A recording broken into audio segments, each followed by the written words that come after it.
On en parle de ce bilan lecture du mois d'août? On en parle.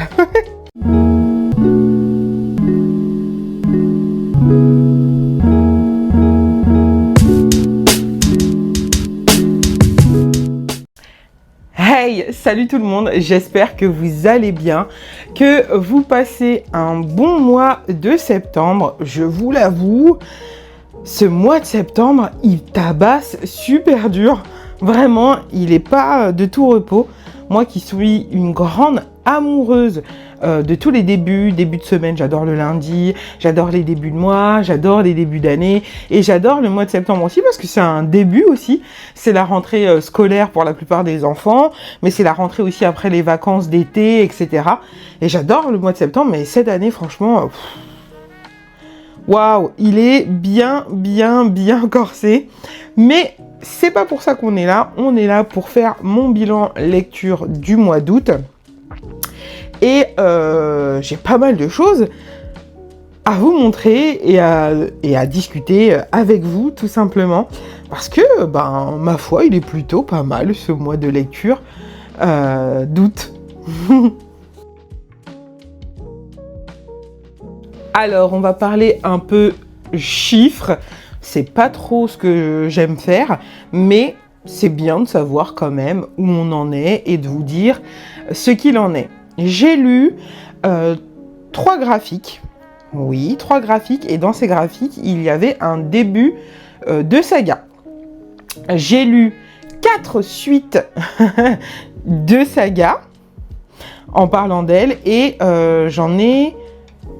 Est-ce que j'en ai terminé une? Absolument pas. J'ai rien terminé du tout. Il faut se calmer. En tout cas, pas pour le mois d'août. J'ai lu aussi une non-fiction et un jeunesse. Tout le reste, c'est du roman adulte et il y a un young adulte. Voilà, comme ça, les chiffres sont posés et en vrac, hein, je vous donne tout ça en vrac. Mais bon, voilà, et je suis très contente. J'ai lu 12 livres au mois d'août. Franchement, quand j'ai compté plusieurs fois pour être sûre que c'était ça. Et oui, c'est bien ça, j'ai lu 12 livres. Je suis ravie.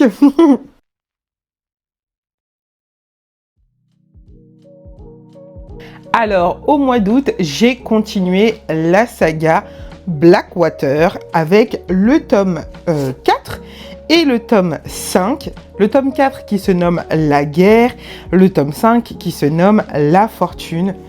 Je vous remontre ces beautés.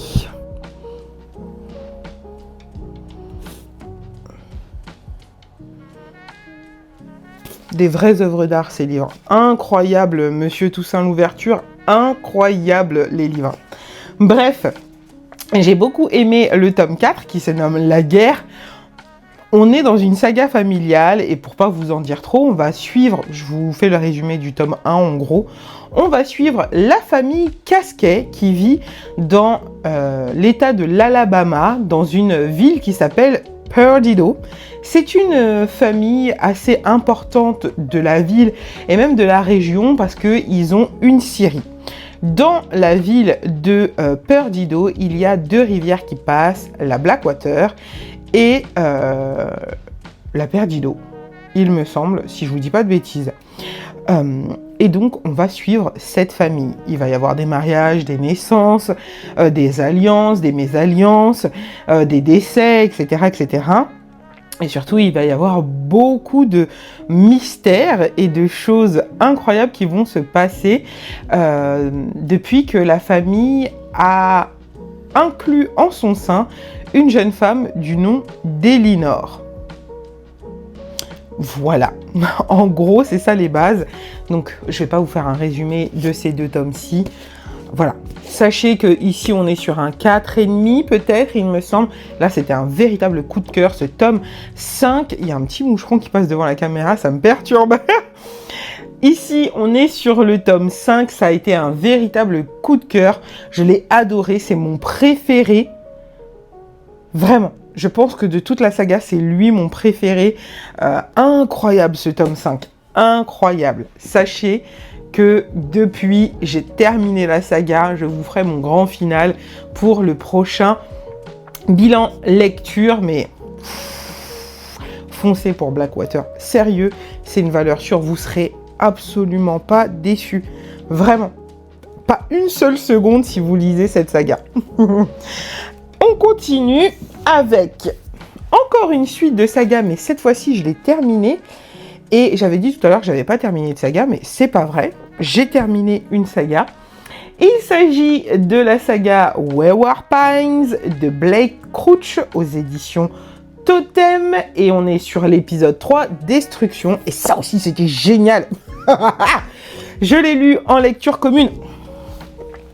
La guerre, je l'ai lu en lecture commune avec Priscilla et Noémie, si elles passent par là. J'ai pas pu attendre, donc la fortune, je l'ai lu toute seule. Mais celui-ci, donc de Blake Crouch, hein, on reprend le fil. Je l'ai lu en lecture commune avec Priscilla et cette saga aussi, c'était juste incroyable aussi. Ah, alors, nous allons suivre dans le premier tome l'agent Ethan Burke qui va avoir un accident et qui va se retrouver dans la ville de Wayward Pines, dans les montagnes de je sais plus où. Je sais plus où ça se situe, dans quel état. Je m'en rappelle plus. Bref. Et cet agent, il va trouver qu'il y a une ambiance bizarre dans cette ville, qu'il y a des choses bizarres. Et en plus de ça, il se rappelle qu'il était venu pour essayer de retrouver ses coéquipiers qui avaient disparu. Et de fil en aiguille, on va passer du genre thriller à un peu plus vers de la SF. Voilà. Sans vouloir trop vous en dévoiler, mais ça, c'était génial. Franchement, allez-y aussi. Je le dis à chacune de mes vidéos Totem. On veut le petit livre que vous avez rajouté en bonus dans le coffret, parce que je vois pas pourquoi je serais punie, parce que vous n'aviez pas fait de coffret avant. Voilà. Gallmeister, Totem. Ouh. La fille, elle est insupportable. Voilà pour cette saga incroyable. Ça aussi, c'est une valeur sûre. Ça aussi, ça va vous plaire. C'est très facile à lire, c'est très fluide. Même si on est sur de la SF carrément, hein, sur le tome 2 et sur le tome 3. Mais c'est de la SF très accessible parce qu'il y a quand même un fond de thriller dans tout ça, quoi. Donc vraiment hyper facile. J'avais reçu de la part des éditions Akata le manga La couche est pleine de Akiko Higashimura. Je crois que ça se dit comme ça. Et c'était un tome 1, c'était trop bien. C'était vraiment super bien. On va suivre une mangaka qui a eu un bébé et elle va nous raconter ses peines et ses péripéties en tant que mère, la grossesse, le début, son histoire avec ce bébé, comment ça se passe aussi avec le papa. Et franchement, c'était trop drôle. Moi, j'ai pas arrêté de rigoler. C'est peut-être parce que je suis maman et que je compatis, mais vraiment, c'était génial.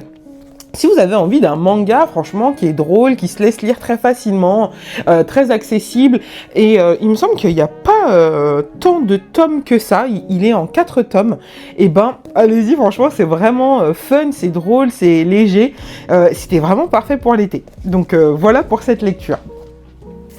Au mois d'août, j'ai aussi lu de Madeline Miller, Le chant d'Achille. J'avais acheté l'intégrale, mais la première lecture que j'avais fait l'année dernière de Madeline Miller, c'était Galatée, que j'avais adoré et qui m'avait profondément donné envie de connaître ses autres écrits, donc Circé et Le chant d'Achille. Et entre-temps, Pocket a sorti cette version collector absolument magnifique. Et j'ai lu en début d'année, de cette année, Circé. Incroyable, méga coup de cœur. Circé, c'était juste pépite. Et là, je me suis dit qu'il fallait que je termine cette intégrale cette année. Et je trouvais que c'était parfait l'été pour lire Le chant d'Achille que j'ai adoré. Nous allons suivre les aventures d'Achille. Mais bien plus que ça, c'est Patrocle. Donc son compagnon qui va nous raconter l'histoire d'Achille. On est sur un roman où il y a une romance MM, mais qui n'est... C'est Je sais pas si c'est le centre de l'histoire, j'ai pas vraiment l'impression. La relation d'Achille et de Patrocle est le centre de l'histoire, où on va se retrouver en Grèce pendant la guerre de Troie, évidemment, sinon on parle pas d'Achille. Mais c'était tellement bien. Je sais même pas quoi vous dire pour vous décrire ce livre. C'était incroyable. Il nous dit, voyez Achille héroïquement dressé sur son socle et frémissant de colère pour l'amour de Patrocle, jusqu'où ira-t-il? Ouais, c'est plus l'histoire de Patrocle. Vraiment, on est vraiment avec Patrocle. Ce personnage m'a énormément touchée, bien plus qu'Achille, que je trouve assez froid, assez distant. C'est pas un personnage, Achille, qui me donne envie de m'attacher à lui, pas du tout. Mais par contre, Patrocle, oui. Oui, on a envie de l'aimer, on a envie de lui dire de faire attention, on a envie de lui dire de se méfier. Voilà, on a envie de lui dire que des fois, l'amour, c'est pas une aussi belle chose dans ces conditions-là qu'on pourrait le penser. Bref, lisez Madeline Miller, lisez Le Chant d'Achille, Galatée, ainsi que Circé, à qui j'ai absolument pas rendu hommage. Là, mais incroyable. Cette autrice incroyable. J'adorerais qu'elle écrive autre chose et qu'on y ait accès en France, évidemment. J'ai lu aussi au mois d'août Journal d'un vide de Emi Iyagi ou Iyagi, je ne sais pas comment ça se prononce et je m'excuse d'avance d'avoir écorché le nom potentiellement de l'autrice. Et c'était, alors moi j'ai la version Pavillon Robert Laffont, mais je crois que il a été édité chez 10-18, si je vous dis pas de bêtises, en poche. On va suivre une jeune femme, une jeune trentenaire, Madame Shibata, qui travaille dans une entreprise, et dans cette entreprise, il n'y a que des hommes, elles sont très peu de femmes, et les femmes sont relayées à des tâches comme servir le café aux hommes, débarrasser la salle de pause, aller jeter les poubelles, mettre les trucs en place, hein, vous savez, voilà, des trucs clichés qu'on fait faire aux femmes parce que, elles sont là pour ça un peu, hein, voilà. Et cette jeune trentenaire, elle va en avoir plein le dos, et elle va dire qu'elle est enceinte. Je vous spoile rien du tout. C'est vraiment le début de l'histoire. D'ailleurs, les chapitres, ce sont ses semaines de grossesse. Pardon. Et en disant qu'elle est enceinte, eh ben, on va s'apercevoir qu'elle est bien mieux traitée, que ses horaires sont aménagés, etc., etc. Je vais pas vous en dire trop, parce que ce que je vous ai dit, c'est déjà bien. Vous n'avez pas besoin d'en savoir plus. C'est un petit livre, il est court. Franchement, c'était vraiment hyper bien, parce que, vous allez voir, on va se demander comment ça va se passer, parce qu'elle n'est pas enceinte, elle fait semblant. Donc, comment tout ça va se terminer. C'était hyper bien. J'ai beaucoup aimé ma lecture. Enfin, beaucoup aimé. Franchement, ça se lit tout seul. C'était vraiment super sympa. Allez-y, si vous êtes intrigué, parce que moi, j'ai été piquée. J'espère vous avoir piqué aussi. Allez-y, c'est hyper intéressant. Le rôle des femmes en entreprise, dans la société, comment elles sont perçues. Donc là, la société japonaise, hein, en l'occurrence. Et comment elle va faire surtout pour s'en sortir dans son mensonge. Voilà. Donc vraiment, c'était hyper intéressant. Donc allez-y, si vous tente. J'ai aussi lu au mois d'août Ce cœur empoisonné de Kaylin Bayron aux éditions Sabran. Et là, on est sur du young adulte. C'est le seul young adulte que j'ai lu. Et franchement, c'était génial. Voilà, on va suivre Briseis. J'aime beaucoup ce prénom. On va suivre Briseis qui a un don particulier. Elle sait interagir avec les plantes de façon magique, hein, voilà. Elle peut les faire pousser plus vite, elle peut avoir des interactions avec elles. À son passage, les plantes la suivent, se tordent, les arbres s'abaissent, enfin bref, c'est génial. Et on va voir comment, avec ses mamans, elle va faire pour arriver à maîtriser son don et avancer tout simplement dans sa petite vie. Je vous en dis pas trop, mais franchement c'était super génial, c'était hyper rafraîchissant. La communauté noire est mise à l'honneur ainsi que la communauté LGBT. C'était vraiment génial. On est dans notre monde d'aujourd'hui, on est à New York, vraiment c'était hyper bien, et je compte bien lire le tome 2 tellement j'ai aimé ma lecture. Voilà.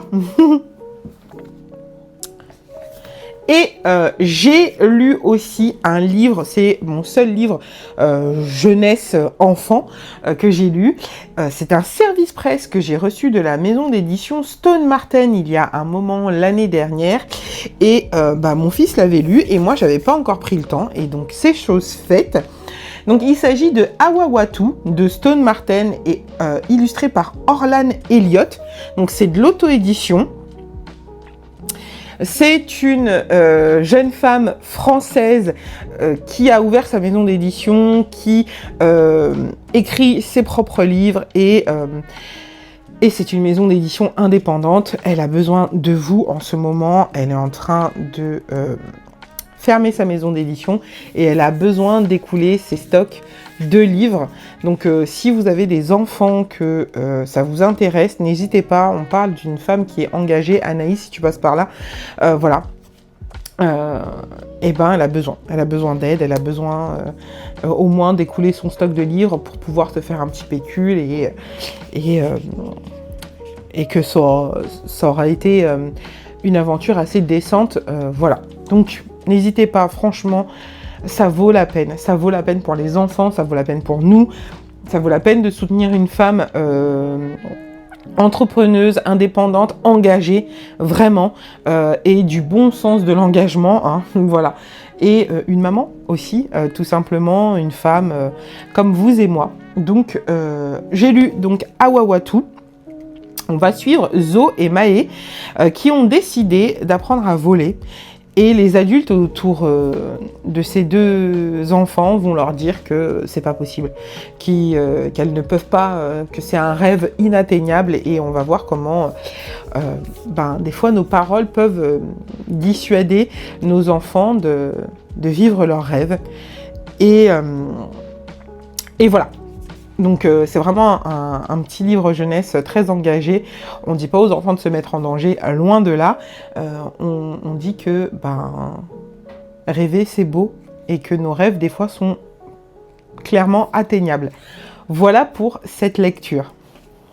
J'ai aussi avancé dans la saga qui s'appelle la série The Renews Love, Leather and Lark de Bryn Weather aux éditions Verso.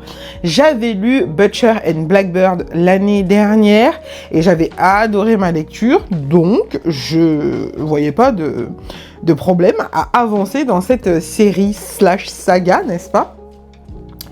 Donc ce sont des tomes qu'on peut lire indépendamment, mais je trouve que c'est toujours bien de commencer par le début, parce que du coup, on a un fil conducteur tout le long, et on n'est pas perdu, je trouve. Voilà. Après, vous faites comme vous voulez. Mais on va suivre donc Leather and Lark. Et je vais pas trop en dire, mais dans le premier tome, on suivait des serial killers. Et là, ça va être sensiblement... pas vraiment la même chose, mais d'une certaine façon. je sais pas si j'arrive à me faire comprendre, mais on va suivre des gens qui ont une vie particulière. Voilà. Et j'ai trouvé que ce tome était un peu moyen. Voilà. J'ai pas passé un mauvais moment de lecture, mais c'était pas le meilleur moment de lecture de mon mois d'août. Voilà. Je n'aime pas le personnage féminin qui s'appelle Leather. Ouais, j'aime pas Leather. Je sais pas, elle me crispe. Je trouve qu'elle a une désinvolture. Elle se ment à elle-même. Elle est pas honnête à 100%. Je parle de sa relation avec elle. Voilà, j'ai beaucoup plus aimé le personnage de Lachlan, donc Lark, qui est le garçon qui est bien plus intéressant et vers qui j'avais plus d'appétence. Voilà. Donc bon, ça m'empêche pas, il y a un tome 3. Et je vais lire le tome 3 parce que là, je suis très très intéressée de savoir ce qui va se passer. Mais bon, là, c'est un peu la malédiction, vous savez, des tomes 2 où ça retombe un petit peu, quoi. Voilà pour cette lecture de Leather and Lark. J'ai aussi lu, et vous l'avez vu dans mon vlog lecture du mois d'août, Ginseng Roots de Craig Thompson aux éditions Casterman. Et là, c'était incroyable. C'était génial. On va suivre Craig et sa famille qui est une famille qui vit dans le Wisconsin, si je dis pas de bêtises. Je dis peut-être des bêtises, je vous le réécrirai ici. Et on les suit parce que sa famille travaille dans les champs de ginseng, parce qu'il faut savoir que l'Amérique était un des plus gros producteurs de ginseng hors Asie, et c'est très très intéressant.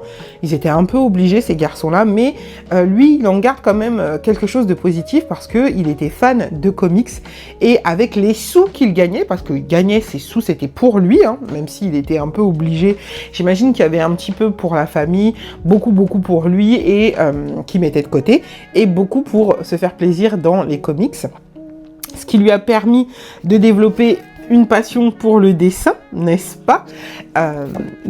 C'était pas facile. Donc on va parler de politique, de religion, énormément de santé mentale, mais de santé physique aussi, et de l'économie de la région du moment, à travers les yeux du petit Craig et du grand Craig bien plus tard, et de sa famille, sa sœur, sa mère, son père, son frère, qui eux aussi travaillaient dans les champs de ginseng. Donc c'était hyper intéressant, vraiment j'ai beaucoup aimé, très émouvant, très beau. Très très beau, les dessins vraiment magnifiques, donc je suis ravie d'avoir lu Ginseng Roots, c'était vraiment incroyable, et je retrouve des marque-pages. Hop là. Le prochain livre dont je vais vous parler, il s'agit, celui-là aussi, je vous en ai parlé succinctement pendant mon vlog, mais c'est un livre de Séverine Thalès qui s'appelle « Qui arrête les colombes en plein vol » aux éditions Payot Graphique. Et on va suivre la jeune Séverine pendant son enfance. C'était une petite fille qui ne voulait pas être une petite fille, qui n'aimait pas être une petite fille, qui voyait pas pourquoi elle devait absolument mettre des robes, des jupes, voilà. Mais c'était vraiment super. J'ai adoré ce graphique. Donc c'est un service presse, hein. Je sais pas si je l'ai dit, que j'ai reçu de la maison d'édition Payot, et je suis ravie de l'avoir lu. Vraiment. Et ma dernière lecture du mois d'août, il s'agit de Grimoire de magie forestière de Lyra. Je ne vais pas essayer de prononcer son nom de famille, parce que je sais déjà que ça va être une catastrophe. Aux éditions Alliance Magique. Elle est connue, l'autrice, sous le nom de The Herb Witch. Et vous pouvez la retrouver donc sous ses réseaux sociaux. Et j'ai adoré ma lecture, mais je vais passer très vite parce que je vous en ai déjà parlé dans ma vidéo concernant Mabon, dans ma série Sérénité sauvage, pardon. Donc voilà pour ce livre que j'ai adoré. C'était hyper intéressant, vraiment.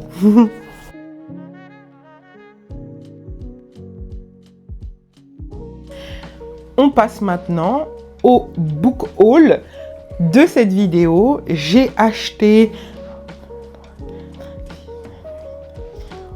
12 livres, une douzaine de livres, parce que j'ai peut-être mal compté, mais normalement il y a 12 livres, et il y en a qui sont des services de presse, il y en a qui sont des cadeaux, il y en a que j'ai acheté neufs, d'autres d'occasion, bref, je vous le dirai. À chaque fois, on commence pour pas perdre de temps. Je ne vais pas vous faire tous les résumés de chacun des livres. Il y en a 12, sinon cette vidéo durerait 3 jours. Donc, on va passer succinctement et je vous donnerai de temps en temps quelques résumés.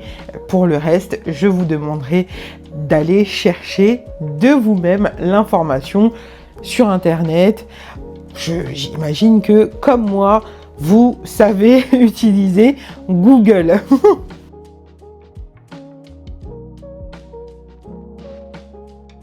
On commence tout de suite ce book haul avec les services de presse.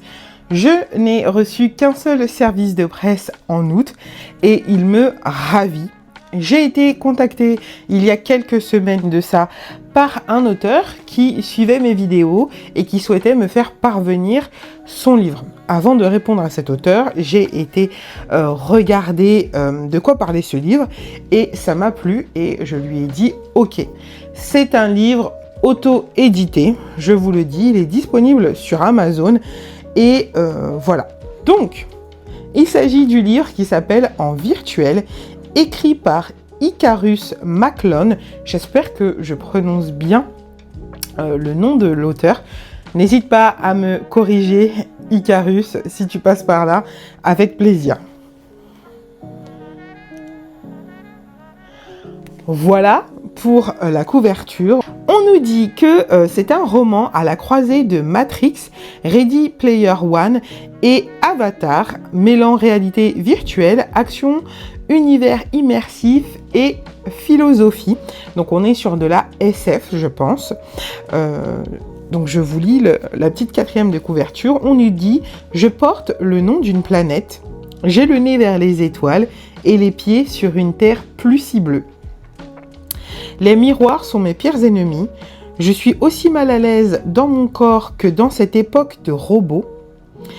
Pour échapper à la maussade année 2057, je crée mon avatar dans le programme de réalité virtuelle Higher, je ne sais pas trop comment le prononcer.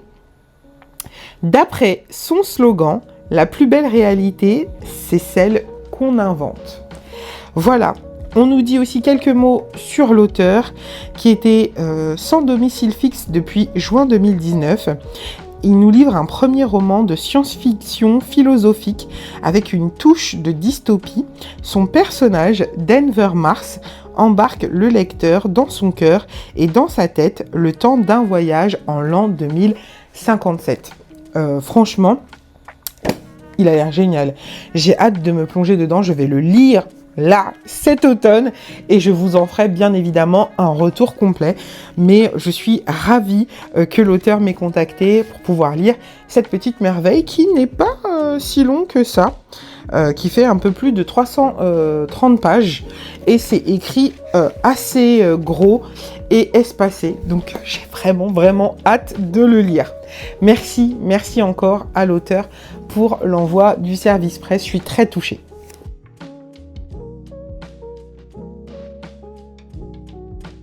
On passe au livre d'occasion. Donc ce mois-ci, j'ai acheté d'occasion le livre de Louise May qui s'appelle L'orage qui vient aux éditions Pocket.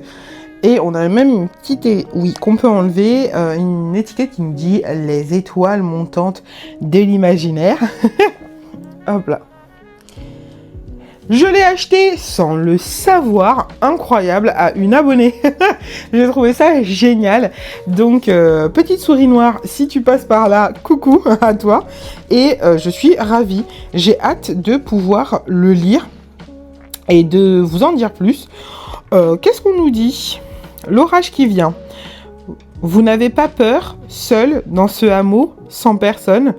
Depuis la rétractation, Mila vit avec sa mère et d'autres femmes et enfants dans un lieu tenu secret et isolé, le hameau. Cette communauté solidaire, travailleuse et paisible se pensait à l'abri de la violence et de la folie des hommes qui ont ravagé le monde d'avant. Moi, j'ai pas besoin d'en savoir plus. On est clairement sur une dystopie féministe. On va voir ce que ça dit. Vous m'avez vu le déballer dans mon vlog lecture. Il s'agit de Sorcière urbaine. Je l'ai acheté via Amazon, mais c'était bien un achat de seconde main. Je l'ai reçu avec les autres, mais il n'est absolument pas neuf. Je crois qu'il n'est plus édité, si je dis pas de bêtises. Donc, Sorcière urbaine de Lisa Marie Basile aux éditions Le Lotus et l'éléphant. Je l'ai payé 8 € au lieu de 17,95 €. Voilà, je vous en dirai plus dans ma petite série Sérénité sauvage pour ce livre.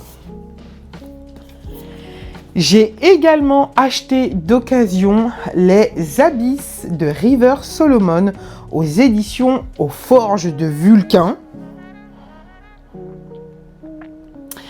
Et je suis ravie, c'est le premier roman que j'ai acheté de l'autrice. Alors, je suis pas sûre, donc je vais dire pour River Solomon de l'auteurice, voilà. Ma foi, ça m'a l'air très bien. Donc, on nous dit pour Les Abysses, lors du commerce triangulaire, donc vous savez déjà pourquoi je l'ai acheté, quand une femme tombait enceinte sur un vaisseau négrier, elle était jetée à l'eau. Mais en fait, toutes ces femmes ne sont pas mortes. Certaines ont survécu, se sont transformées en sirènes et ont oublié cette histoire traumatique. Un jour, l'une d'entre elles, Yetu, je ne sais pas trop comment on prononce son prénom, va leur rappeler. Il a l'air incroyable, j'ai hâte.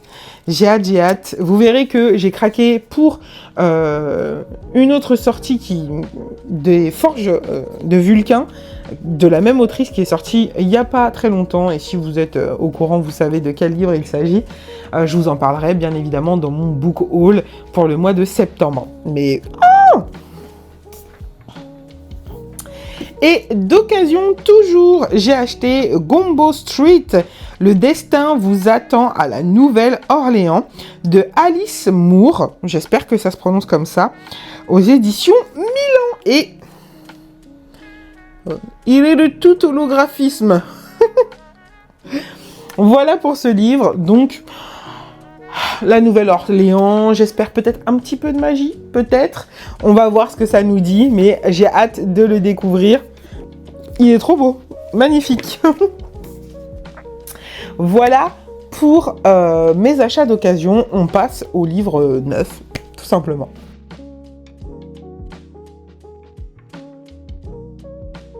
Le premier achat livre neuf que je vais vous présenter, il s'agit de Mexican Gothic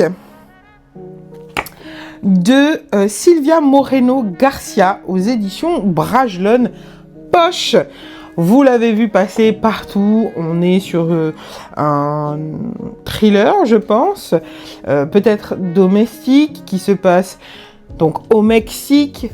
On va pas revenir dessus, le résumé est très facilement trouvable. Je suis sûre que vous-même, vous avez entendu parler de celui-ci. Donc on passe vite, il me faisait très envie et donc du coup, j'ai craqué.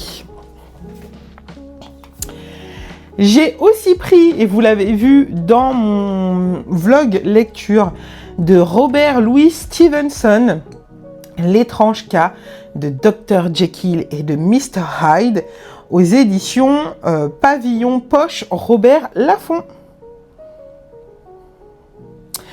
Lui aussi, c'est un grand classique. Je ne vais pas vous faire l'affront de vous rappeler l'histoire de Dr Jekyll et de Mr Hyde.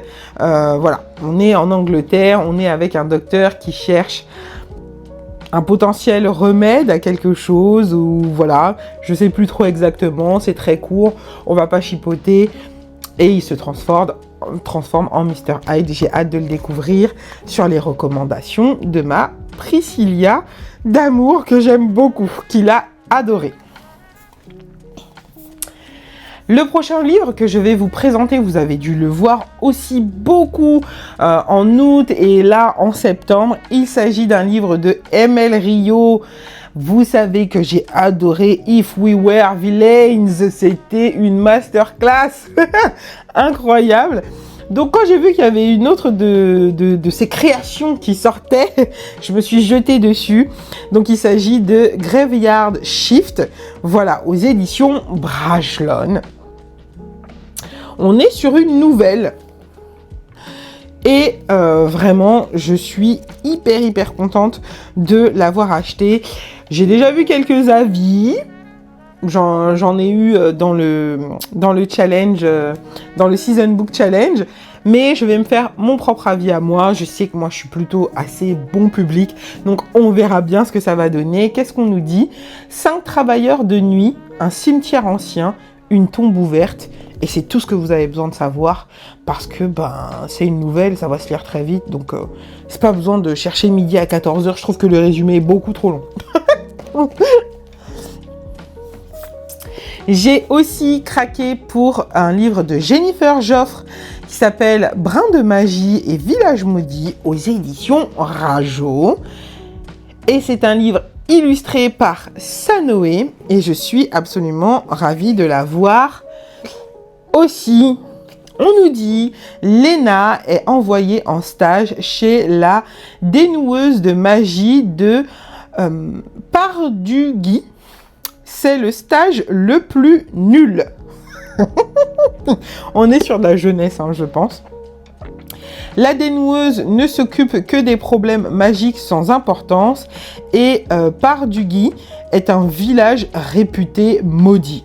Sur place, Léna découvre que sa maîtresse de stage est une usurpatrice qui a pris la place de la dénoueuse disparue depuis quelques mois. Léna doit-elle la dénoncer ou peut-elle apprendre quelque chose à ses côtés? Et surtout, qu'est-il arrivé à la véritable dénoueuse? Franchement, ça a l'air trop bien. On est là sur une cosy fantasy. Clairement, il n'y a pas à chercher midi à 14h. Voilà, je vous en montre une autre du coup. L'autre cosy fantasy que j'ai à vous montrer, il s'agit d'un livre de Sangu Mandana qui s'appelle Tenir une auberge magique, guide de survie pour sorcières aux éditions Lumen.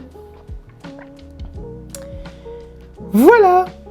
Vous connaissez cette autrice parce qu'elle a écrit le très estimé et très aimé de ma part La Société très secrète des sorcières extraordinaires que j'ai lu début 2024. Oui, c'est ça. Et c'était juste génial. Donc, du coup, quand j'ai vu qu'elle sortait son deuxième livre, je l'ai acheté. Tout simplement. Et je suis ravie. Donc, on nous dit réserver une chambre dans ce cottage, pas comme les autres, et laisser la magie opérer. Tout simplement. Et le dernier livre que je vais vous montrer, vous l'avez déjà vu maintes et maintes fois sur cette chaîne. Voilà, au mois d'août, j'ai acheté le grimoire de magie forestière de Lyra, qui se nomme aussi The Herb Witch sur les réseaux sociaux, aux éditions Alliance Magique. On passe à autre chose, la dernière petite catégorie où j'ai un seul livre à vous montrer.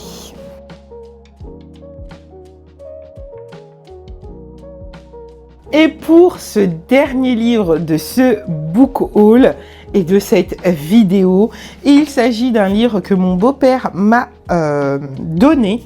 Il me l'a offert. Il s'agit de La magie des druides, secrets et symboliques des plantes sacrées aux éditions Rustica. Est-ce que vous voyez comme il est beau? On est sur des petits reliés collector avec un signet, voilà, un petit signet magnifique à l'intérieur. Et donc dans ce petit, il s'appelle d'ailleurs les petits précieux, cette gamme de livres. Dans ce petit précieux, on va nous parler des plantes. Par exemple, quand j'ouvre là, il est illustré bien évidemment, on nous dit ail des ours, le purificateur. Voilà, il est magnifique, il est sublime, le travail éditorial est incroyable. Voilà, on nous parle des ronces, un refuge pour les animaux. Bref, il est vraiment très très beau. J'ai hâte de me plonger à l'intérieur et de vous dire ce qu'il s'y trame. Il est incroyable, on parle aussi des animaux, c'est trop cool. Voilà, donc merci à mon beau-père s'il passe par là, ce qui m'étonnerait fortement. Et voilà, c'est tout pour cette vidéo. J'espère que ce bilan lecture vous aura plu. Bilan lecture / book haul, comme tout le temps. Je suis ravie des livres que j'ai lus, vraiment très contente.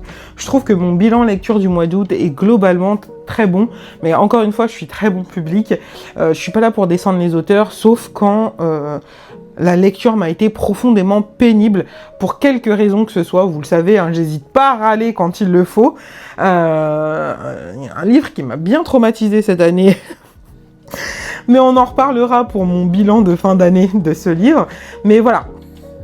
Je suis très contente des livres que j'ai achetés aussi. J'ai hâte de me plonger dans tout ça, dans toutes ces lectures automnales pour ce book haul du mois d'août. Merci encore pour le service presse que j'ai reçu. Et voilà, si vous aimez mon contenu, toujours le même blabla, n'hésitez pas à liker, à commenter, à partager si vous pensez que ça peut intéresser quelqu'un. Et surtout, si vous aimez mon contenu de façon globale et générale, à vous abonner. Voilà. Tiens, on va faire le petit truc des emojis. Si vous avez regardé cette vidéo jusqu'au bout, mettez-moi en emoji des feuilles mortes. On fait facile aujourd'hui. Des feuilles mortes, comme ça je saurai que vous êtes passé par là et que vous êtes trop timide pour écrire un vrai commentaire. Mais juste un petit emoji feuille morte, ça me ferait très très plaisir. En tout cas, je vous laisse, je vous fais des gros bisous et je vous dis à très vite pour une nouvelle vidéo. Mouah.